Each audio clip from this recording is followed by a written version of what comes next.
Hello बच्चों, आप सभी का स्वागत है एक बार फिर से आपके अपने यूट्यूब चैनल पे। बच्चों, आज हम लोग पढ़ने जा रहे हैं सोवियत संघ की विस्तारवादी नीति। तो देखिए, आज हम ये टॉपिक पढ़ने क्यों वाले हैं, क्योंकि हमने पहली वीडियो में अपने ये देख लिया था सोवियत संघ की राजनीतिक और आर्थिक व्यवस्था। सोवियत संघ को जान लिया था, सोवियत संघ क्या है, सोवियत संघ कब बना, सोवियत संघ का विघटन कब हुआ। तो चलिए शुरू करते हैं आज हम चैप्टर नंबर अपना फर्स्ट, जिसका नाम है दो ध्रुवता का अंत, समकालीन विश्व राजनीति का। और इसमें आज हम सबसे पहले क्या पढ़ने वाले हैं, सोवियत संघ की विस्तारवादी नीति और उसकी आलोचना।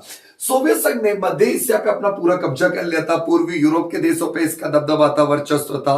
ठीक है, उसके बाद इसने क्या करा, दिसंबर 1979, बहुत इंपॉर्टेंट देश है, डेट है, सॉरी बहुत देश नहीं है, डेट है। देश तो अफगानिस्तान और सोवियत संघ है। बहुत इंपॉर्टेंट डेट है बच्चों, दिसंबर 1979 में सोवियत संघ में अफगानिस्तान के हवाई अड्डे, सोवियत संघ ने क्या करा, अफगानिस्तान के हवाई अड्डे, काबुल हवाई अड्डे, रेडियो स्टेशन, राष्ट्रपति भवन और अन्य प्रमुख केंद्रों पर क्या कर दिया, हमला कर दिया, अटैक कर दिया। इसी को कहते हैं हम अफगान संकट। क्या कहते हैं, अफगान संकट के नाम से आते हैं। वापस से सुन लीजिए, दिसंबर 1979 में सोवियत संघ ने अफगानिस्तान के मुख्य मुख्य ठिकानों पर हमला कर दिया। इसी को हम कहते हैं अफगान संकट। क्या कहते हैं बच्चों, अफगान संकट के नाम से आते हैं। इसमें सोवियत संघ की बड़ी क्या हुई, बदनामी हुई, क्योंकि अब सोवियत संघ सीधा साम्राज्यवादी और विस्तारवादी नीति अपनाने लगा था, अपने आप को बढ़ाने के लिए। ठीक है, चलिए आगे देखते हैं। सोवियत संघ में जो सुधारों की शुरुआत थी, सोवियत संघ में सुधारों की शुरुआत एक नेता ने करी थी, जिनका नाम था मिखाइल गोर्बाचेव। क्या नाम था बच्चों, मिखाइल गोर्बाचेव। प्रोनाउंसिएशन में थोड़ा इधर उधर हो सकता है, ठीक है, मैनेज कीजिएगा। नाम था मिखाइल गोर्बाचेव। तो मिखाइल गोर्बाचेव के बारे में जानते हैं, जो मिखाइल गोर्बाचेव से भी क्वेश्चन आता है। मिखाइल गोर्बाचेव 1985 में कम्युनिस्ट पार्टी के महासचिव बने। 1985 में कम्युनिस्ट पार्टी के क्या बन गए, महासचिव। यहां से एक नंबर का एक क्वेश्चन आता है, जब सोवियत संघ का विघटन हुआ था तब कम्युनिस्ट पार्टी के महासचिव कौन थे। तो क्वेश्चन का आंसर होता है, जब सोवियत संघ का विघटन हुआ था कम्युनिस्ट पार्टी के महासचिव थे मिखाइल गोर्बाचेव। और 1900, ये डेट गलत लिखी हुई है, 1985 में ही सोवियत संघ के मिखाइल गोर्बाचेव राष्ट्रपति बने। 1985 में पहले बने महासचिव और 1985 में सोवियत संघ के राष्ट्रपति बने, और ये सोवियत संघ के आखिरी राष्ट्रपति थे। ठीक है, इन्हीं के सुधारों के कारण जो आंदोलन होता है उसको हम आगे देखते हैं बच्चों। ठीक है, तो क्या बोला हमने, 1985 में मिखाइल गोर्बाचेव सोवियत संघ के कम्युनिस्ट पार्टी के क्या बन गए, महासचिव, और 1985 में ही सोवियत संघ के राष्ट्रपति बन गए। 2019 के पेपर में, क्वेश्चन पेपर में आया था, सोवियत संघ के अंतिम राष्ट्रपति कौन थे, तो आंसर हो गया मिखाइल गोर्बाचेव। क्वेश्चन आया था कब से कब तक रहे, तो 1985 से 1991 तक रहे, 6 वर्षों तक रहे ये राष्ट्रपति। जो सोवियत संघ थे, ऐसा नहीं है कि ये साम्यवादी व्यवस्था में विश्वास नहीं करते थे, विश्वास करते थे, फिर भी ये गलत लिखा हुआ है। ठीक है, ये साम्यवादी व्यवस्था में विश्वास था इनका, साम्यवादी व्यवस्था में ये विश्वास करते थे। इसके बावजूद भी ये सोवियत संघ के अंदर राजनीतिक और आर्थिक क्या करना चाहते थे, सुधार करना चाहते थे। अभी हम आगे देखेंगे कि मिखाइल गोर्बाचेव सोवियत संघ में सुधार क्यों करना चाहते थे। समझ आ गया बच्चों, मिखाइल गोर्बाचेव 1985 में कम्युनिस्ट पार्टी के क्या बन गए, महासचिव, और 1985 में क्या बन गए, राष्ट्रपति। 1985 से कब तक रहे, 1991 तक। कितने वर्षों तक रहे, 6 वर्षों तक रहे मिखाइल गोर्बाचेव। अब क्वेश्चन क्या पूछता है पेपर में, क्वेश्चन पूछता है जब सोवियत संघ का विघटन हुआ था तब कम्युनिस्ट पार्टी के महासचिव कौन थे, तो मिखाइल गोर्बाचेव। क्वेश्चन पूछता है सोवियत संघ के अंदर सुधारों की शुरुआत किसने करी, तो मिखाइल गोर्बाचेव ने करी। ये साम्यवादी विचारधारा के सपोर्टर थे, ये विरोधी नहीं थे। ठीक है, फिर भी ये सोवियत संघ के अंदर राजनीतिक और आर्थिक क्या करना चाहते थे, सुधार करना चाहते थे। क्वेश्चन आ जाता बच्चों कि भाई क्यों मिखाइल गोर्बाचेव जो सुधार करना चाहते थे, करना क्यों चाहते थे, मिखाइल गोर्बाचेव सुधार करना क्यों चाहते थे, तो क्यों करना चाहते थे मिखाइल गोर्बाचेव। 4 नंबर का क्वेश्चन आता है बच्चों, वेरी इंपॉर्टेंट है। किन बातों के कारण मिखाइल गोर्बाचेव सोवियत संघ में सुधार करने के लिए बाध्य हुए, तो मिखाइल गोर्बाचेव सुधार क्यों करना चाहते थे। तो पहला पॉइंट हमारा, कृषि और उद्योगों पर सरकारी कर्मचारी के हाथों में था। जो सोवियत संघ के अंदर, याद करो पिछली वीडियो में मैंने पढ़ाया था, 1928 में सोवियत संघ ने अपनी क्या बनाई थी, पंचवर्षीय योजना। इसीलिए हम सोवियत संघ को क्या कहते थे, नियोजित अर्थव्यवस्था। और 1929 में क्या हुआ था? सोवियत संघ में कृषि और उद्योगों का क्या हुआ था? विकास हुआ था। कृषि और उद्योगों का जब विकास हुआ सोवियत संघ के अंदर, तो सोवियत संघ ने क्या कहा? रोटी, कपड़ा, मकान, स्वास्थ्य सेवा, शिक्षा सब कुछ कौन देगी? सरकार देगी। ठीक है, तो अगर कृषि और उद्योगों पर किसका कब्जा हो गया था? सरकारी कर्मचारियों का, जिससे क्या हो गया था? भ्रष्टाचार बहुत तेजी से सोवियत संघ में बढ़ने लग रहा था। ठीक है, इसीलिए मिखाइल गोर्बाचेव क्या करना चाहते थे? सुधार करना चाहते थे। क्वेश्चन नंबर सेकंड, जो संसाधन था सोवियत संघ के अंदर, जितने भी संसाधन थे, रिसोर्सेस थे, उन संसाधनों को खर्च किया जा रहा था शस्त्रों के निर्माण में, शस्त्रों के निर्माण में, और पूर्वी यूरोप के अपने पिछलगू देश जैसे हंगरी, रोमानिया, बुल्गारिया पर खर्च किया जा रहा था। जिसके कारण क्या हो रहा था? जो लोगों की बेसिक नीड्स थी, लोगों की जो न्यूनतम मूलभूत आवश्यकताएं, रोटी, कपड़ा, मकान, स्वास्थ्य सेवा, शिक्षा, रोजगार, वो लोगों की जरूरतों को सरकार पूरा नहीं कर पा रही थी। इसीलिए मिखाइल गोर्बाचेव क्या करना चाहते थे? सुधार करना चाहते थे। एक और बार पढ़ते हैं। पहला पॉइंट क्या लिखा? कृषि और उद्योगों पर सरकारी कर्मचारियों का कब्जा था, जिससे भ्रष्टाचार बढ़ रहा था। इसी भ्रष्टाचार को रोकने के लिए मिखाइल गोर्बाचेव क्या करना चाहते थे? सुधार करना चाहते थे। सेकेंड पॉइंट क्या पढ़ा हमने? जितने भी संसाधन थे, शस्त्रों की होड़ लगी थी। किसकी होड़ लगी थी? शस्त्रों की। और पूर्वी यूरोप ने अपने जो पिछलगू देश थे, हंगरी, रोमानिया, बुल्गारिया, उस पर खर्च कर रहे थे। पिछलगू देशों पे खर्चा हो रहा है सारा संसाधन, और किस पे खर्चा हो रहा है? शस्त्रों के निर्माण पे। इससे लोगों की मूलभूत जरूरतें पूरी नहीं हो पा रही थी। इसीलिए मिखाइल गोर्बाचेव क्या करना चाहते थे? सुधार करना चाहते थे। तीसरा पॉइंट क्या बच्चों? कम्युनिस्ट पार्टी जो थी, वहां पे जो कम्युनिस्ट पार्टी थी, उसका सिर्फ नौकरशाह पे नियंत्रण था, अपने आम लोगों पे किसी प्रकार का नियंत्रण नहीं था। ठीक है, इनके सरकारी कर्मचारियों पे नियंत्रण था, पर आम जनता पे कोई नियंत्रण। तो आम जनता क्या करे? बर्लिन की दीवार तोड़ रही है। पढ़ाया था ना पिछली वीडियो में, बर्लिन की दीवार बनाई कब गई थी? 1961 में। बर्लिन की दीवार, बर्लिन कहां की राजधानी है? जर्मनी की राजधानी है। बर्लिन की दीवार कितनी लंबी थी? 150 किलोमीटर लंबी थी। कब गिराई गई? 9 नवंबर 1989 को गिरा दी गई। चौथा पॉइंट देखते हैं। जो कम्युनिस्ट पार्टी के लोग थे, कम्युनिस्ट और बहुत सरकारी नौकरशाही के द्वारा जितनी भी लोकतांत्रिक संस्थाएं थी, उनको नुकसान पहुंचाया गया। इसीलिए मिखाइल गोर्बाचेव क्या करना चाहते थे? सुधार करना चाहते थे। और सबसे इंपॉर्टेंट, विचार और अभिव्यक्ति की स्वतंत्रता का अभाव था। सोवियत संघ में विचार और अभिव्यक्ति की स्वतंत्रता का क्या था? अभाव। इसीलिए मिखाइल, व्यक्ति को स्वतंत्रता ही, सब कुछ सरकार देगी, रोटी, कपड़ा, मकान, सब कुछ सरकार देगी, पर नागरिकों को स्वतंत्रता नहीं देगी, अभिव्यक्ति की स्वतंत्रता नहीं थी। ठीक है, अब मान लीजिए कि आपको सब कुछ मिले, इस कमरे में, एक कमरे में बंद रहना, आपको सब कुछ मिले, आप क्या तैयार रहेंगे? नहीं। एक दिन आप राज्य हो जाएंगे, 2 दिन राज्य हो जाएंगे, पर आपको बाहर निकलने का मन करेगा ही करेगा। ठीक है, पूर्वी यूरोप में कम्युनिस्ट सरकारों का धीरे धीरे क्या हो रहा था? पतन हो रहा था। धीरे धीरे कम्युनिस्ट सरकारें फेल होती जा रही थी। इसलिए मिखाइल गोर्बाचेव क्या करना चाहते थे? सुधार करना। वापस से देख लीजिए, कृषि और उद्योगों पर सरकारी कर्मचारी के हाथों में था। ठीक है, जिससे भ्रष्टाचार बढ़ा था। इसी भ्रष्टाचार को रोकने के लिए मिखाइल गोर्बाचेव क्या करना चाहते थे? सुधार करना चाहते थे। दूसरा, संसाधन जो थे सारे कहां पे खर्चे हो रहे थे? हथियारों के निर्माण बनाने में। और दूसरा, पिछलगू देशों के लोगों की मूलभूत जरूरतें पूरी नहीं हो पा रही थी। इसलिए मिखाइल गोर्बाचेव क्या करना चाहते थे? सुधार। कम्युनिस्ट पार्टी का सिर्फ अपने अफसरशाह, नौकरशाह पे नियंत्रण रह गया था, आम लोगों पे किसी प्रकार का नियंत्रण नहीं था। इसीलिए मिखाइल गोर्बाचेव सुधार करना चाहते थे। कम्युनिस्ट और सरकारी नौकरशाह ने मिलकर के लोकतांत्रिक संस्थाओं को क्या पहुंचाया? नुकसान पहुंचाया। इसलिए मिखाइल गोर्बाचेव क्या करना चाहते थे? सुधार। विचार एवं अभिव्यक्ति की स्वतंत्रता का क्या था? अभाव था। नागरिकों को स्वतंत्रता नहीं दी गई थी। इसीलिए मिखाइल गोर्बाचेव क्या करना चाहते थे? सुधार। पूर्वी यूरोप में कम्युनिस्ट सरकारों का धीरे धीरे क्या होता जा रहा था? पतन, फेल होती जा रही थी कम्युनिस्ट सरकारें। ठीक है, अगला कोई टॉपिक आता है हमारे सामने। भाई अब ये तो हमें पता चल गया, मिखाइल गोर्बाचेव सोवियत संघ के आखिरी राष्ट्रपति, सुधार करना चाहते थे सोवियत संघ के अंदर आर्थिक और राजनीतिक। क्यों करना चाहते थे? 4 नंबर का क्वेश्चन आता है, पढ़ा दिया भाई।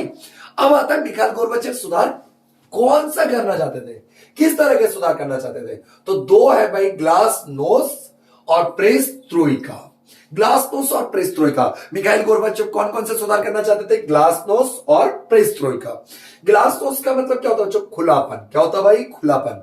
मतलब अपन जो सोवियत संघ की बंद अर्थव्यवस्था थी, उसे खोलना चाहते थे, विदेशों से लेन देन करना चाहते थे। जो सोवियत संघ के अंदर ये था कि भैया हम विदेशों से लेन देन नहीं करेंगे, हमारी बंद अर्थव्यवस्था नहीं, अब उसे खोली जाएगी। दूसरा, नागरिकों को स्वतंत्रता नहीं दी रखी थी, अभिव्यक्ति की स्वतंत्रता वो दी जाएगी। ठीक है, ये नागरिकों को सार्वजनिक विषयों पर क्या दिया जाएगा, अपने राय रखने के वही अधिकार दिए जाएंगे। ग्लासनोस्ट का मतलब हो गया खुलापन। प्रेस्टोरी का मतलब पुनर्रचन, अपनी अर्थव्यवस्था को रिक्रिएट करना, दोबारा से खड़ा करना।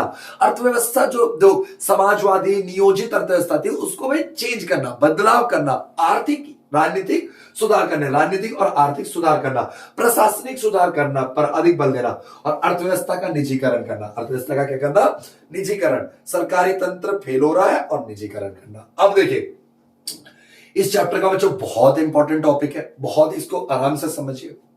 मिखाइल गोर्बाचेव क्या करना चाहते थे, सुधार, पढ़ लिया। सुधार क्यों करना चाहते थे, पढ़ लिया। कितने तरह का करना चाहते थे, पढ़ लिया। Glasnost, perestroika. अब जब मिखाइल गोर्बाचेव ने सुधार करना शुरू किया तो मिखाइल गोर्बाचेव के खिलाफ जो वहां के कम्युनिस्ट कट्टरपंथी लोग थे वो क्या कर रहे हैं, विरोध कर रहे हैं। भाई कट्टरपंथी व्यवस्था जो कम्युनिस्ट व्यवस्था उसमें सुधार कर रहे हैं मिखाइल गोर्बाचेव, तो उसके खिलाफ जो कट्टरपंथी लोग थे वहां के, वो लोग क्या कर रहे हैं, विरोध कर रहे हैं। तो कट्टरपंथी जो विरोध कर रहे हैं इनका विरोध फेल हो गया, विफल हो गया। किसने विफल कर दिया, वहां के आम लोगों ने। किसने कर दिया, आम लोगों ने। गोर्बाचेव के खिलाफ जो विद्रोह हो रहा था वो विफल हो गया। और विफल किया किसने, वहां के आम लोगों ने। क्यों कर दिया, आम लोगों ने स्वतंत्रता का स्वाद चख लिया था। उन्हें पता था कि भैया स्वतंत्रता से क्या फायदे होते हैं क्या नहीं होते। तो वापस से सुनिए, मिखाइल गोर्बाचेव क्या कर रहे हैं, सुधार कर रहे हैं। ये भाई साहब सुधार कर रहे हैं, भाई आग किसके लग रही, कट्टरपंथियों के। कट्टरपंथियों ने विरोध किसके खिलाफ कर रहे हैं, गोर्बाचेव के खिलाफ। पर कट्टरपंथियों का विरोध क्यों फेल हो गया, विद्रोह क्यों फेल हो गया, क्योंकि इन कट्टरपंथियों के सपोर्ट में कौन नहीं है, आम जनता। जनता तो सबसे बड़ी है ना, जनता के दरबार से बड़ा किसी का दरबार है। जनता ने बड़ी बड़ी सत्ताएं ला दी है। जनता ने 1947 में हमें आजाद दिला दिया। जनताओं ने ही तो हमें 1971 में इंदिरा गांधी की जो सरकार बनी थी उसको भारी बहुमत से जिताया, और उसी सरकार ने 1977 में इंदिरा गांधी को सत्ता से हटा दिया। जनता ने ही तो मोदी जी को 2014 में विजय बनाया। ठीक है, अब वो गलत करेंगे, वो रोजगार नहीं दे पाएंगे तो उन्हें हटा भी देगी जनता ही, है ना। तो जनता सर्वोपरि है भैया। ठीक है, तो देखिए मिखाइल गोर्बाचेव जो सुधार कर रहे थे इनका विरोध करते कट्टरपंथी, और कट्टरपंथियों का विरोध कौन कर रहे थे, आम जनता लोग। आम जनता, वे कट्टरपंथी साम्यवादी व्यवस्था, आम जनता जो थी वो साम्यवादी व्यवस्था को नापसंद करती थी। छी, ये साम्यवादी व्यवस्था अच्छी नहीं है, ये आम जनता वहां की थी जो। ठीक है, इस विद्रोह को देखिए, मिखाइल गोर्बाचेव के खिलाफ जो विद्रोह हो रहा था उसको फेल करने में सबसे अहम भूमिका निभाई बोरिस येल्त्सिन ने। किसने बनाई भाई, बोरिस येल्त्सिन। पर देखिए धीरे धीरे क्या हो रहा था, जो मिखाइल गोर्बाचेव साहब जो थे हमारे, इनकी फैन फॉलोइंग घटती जा रही थी। इनका बड़ी तेजी से जनाधार जो था, लोगों पे जो विश्वास था वो कम होते जा रहा था, और बहुत तेजी से भाई लोगों का विश्वास किस पे आता, बोरिस येल्त्सिन पे, बोरिस येल्त्सिन पे।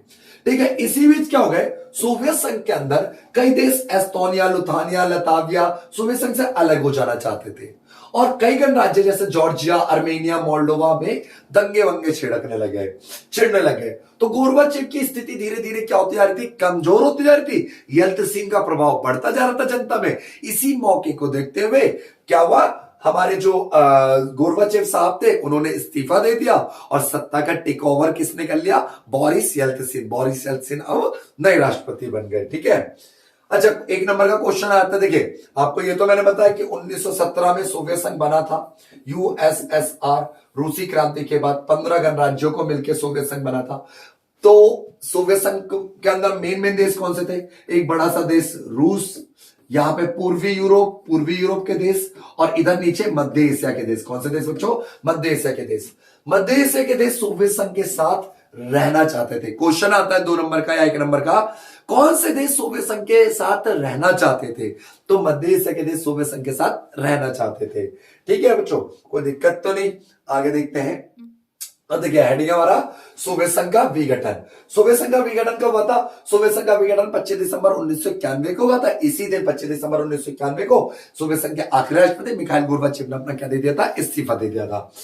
15 गणराज्यों को मिलकर सोवियत संघ का भी बहुगणराज्य हुआ करता था, बहुगणराज्य 15 देशों को मिलकर, पर अब तो विघटन होगा। 15 गणराज्यों में से जो 12 गणराज्य थे इन्होंने मिलकर क्या बनाया था, CIS। CIS का मतलब क्या होता है, कॉमनवेल्थ ऑफ इंडिपेंडेंट स्टेट की स्थापना करी थी।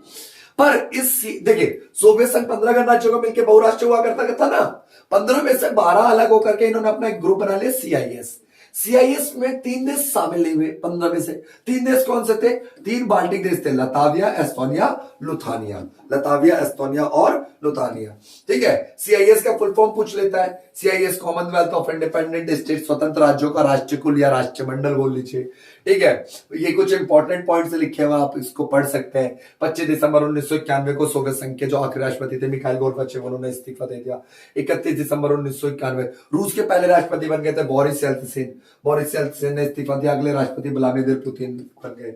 ठीक है, अब पढ़ते हैं भाई, वेरी वेरी इंपॉर्टेंट क्वेश्चन। ठीक है, ये खाली हेडिंग्स है, इसके अंदर के पॉइंट्स आपको नोट्स में मिल रखे हैं, उससे पढ़िए। ठीक है, ये वेरी वेरी इंपॉर्टेंट क्वेश्चन है। सोवियत संघ के विघटन के कारण 6 नंबर का क्वेश्चन आता है। सोवियत संघ के विघटन के कारण क्या कारण थे? तो सोवियत संघ के अंदर जो राजनीतिक व्यवस्था थी वो धीरे धीरे क्या हो रही थी? फेल हो रही थी। लोगों ने सोवियत संघ की राजनीतिक व्यवस्था को ठुकरा दिया था। ठीक है, सेकेंड पॉइंट क्या है? सोवियत संघ की अर्थव्यवस्था कमजोर। सोवियत संघ जो थी आर्थिक मायनों में क्या होती जाती थी? कमजोर। पश्चिमी देशों के मुकाबले सोवियत संघ की अर्थव्यवस्था बहुत क्या हो गई थी? डाउन हो गई थी। ठीक है, सोवियत संघ लोगों की मूलभूत जरूरतों को भी पूरा नहीं कर पा रही थी, इसलिए सोवियत संघ के विघटन के कारण है ये। गोर्बाचेव की नीतियां, गोर्बाचेव ने जब सुधार किया अपने अर्थव्यवस्था में, पेरेस्ट्रोइका, ग्लासनोस्ट, तो इससे क्या होगा? कट्टरपंथियों ने विरोध करना शुरू कर दिया। आम जनता कट्टरपंथियों का विरोध कर रहे। सोवियत संघ में उथल पुथल हो गई, कई राज्यों में हिंसक अलगाववादी आंदोलन चलने लग गए। ठीक है, ठीक है, तो इन सब कारणों से सोवियत संघ, गोर्बाचेव की नीतियों के कारण बहुत सोवियत संघ के अंदर उठापटक हो गया। कम्युनिस्ट पार्टी का शासन सही से नहीं चल पा रहा था, कम्युनिस्ट पार्टी का पूरा शासन। 15वां क्वेश्चन है, गणराज्यों की राष्ट्रीय आकांक्षा, जो गणराज्य इस उम्मीद से आए थे रोटी कपड़ा मकान स्वास्थ्य सेवा मिलेगा, वो उनकी आकांक्षाएं पूरी नहीं हो पा रही, जरूरतें पूरी नहीं हो पा रही। ठीक है, सोवियत संघ में नौकरशाही का शिकंजा था, कृषि और उद्योग हो गए, सरकारी उद्योग पे कर्मचारी, सरकारी कर्मचारियों का नियंत्रण था, इनका भ्रष्टाचार बढ़ता जा रहा था। ठीक है, और सैनिकरण। ठीक है, ये सब पॉइंट्स है सोवियत संघ के विघटन के। अच्छा, ये भी इंपॉर्टेंट क्वेश्चन है, सोवियत संघ के विघटन के परिणाम। इस बार सिलेबस में आपको केवल 3 ही परिणाम पढ़ने, ये जिनके आगे लगे हुए हैं हमारे हैशटैग। 3 परिणाम क्या?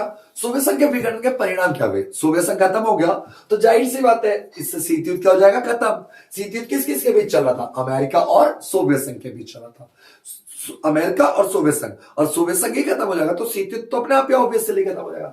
नए देशों का उदय, सोवियत संघ के विघटन के बाद जो नए देश थे वो 15 देश नए गणराज्य बने। 2 ध्रुवता का तो अंत हो गया, पर अमेरिका का वर्चस्व शुरू हो गया इस। ठीक है, तो इस वीडियो में सिर्फ आज के लेक्चर में हम इतना ही देखेंगे। अगली वीडियो में हम पढ़ेंगे शॉक थेरेपी, और शॉक थेरेपी के परिणाम पढ़ेंगे अगली वीडियो में।